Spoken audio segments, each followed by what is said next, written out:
I think China's already won the tech race with the US and left Europe far behind. And I think, frankly, in Europe, we've been mostly asleep for the last 20 years in this regard. A lot of people disagree with me, so let me just cite a couple of pieces of evidence.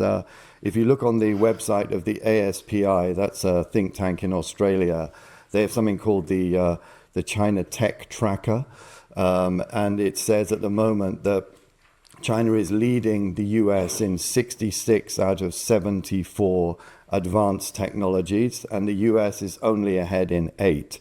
If you look at the latest Nature Index of elite papers that have been cited, elite scientific papers that have been cited, China is far ahead of every other country in the world.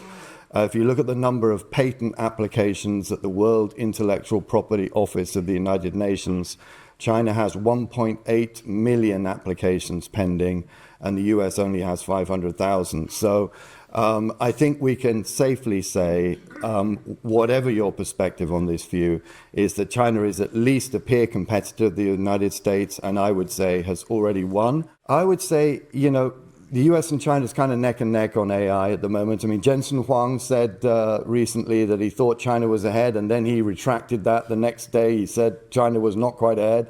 So, I mean, clearly there's a race going on, and this is very much in the mind of Chinese and of Americans. But there are two big differences in the way the race is being run.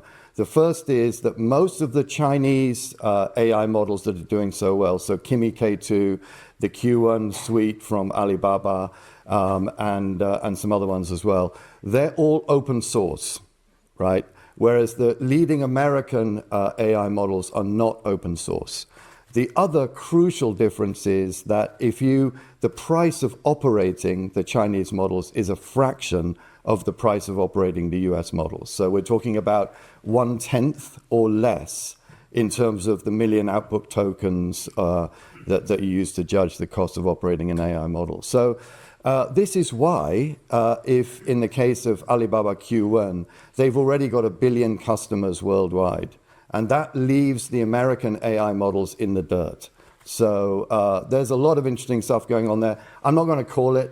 The Americans. It's too late.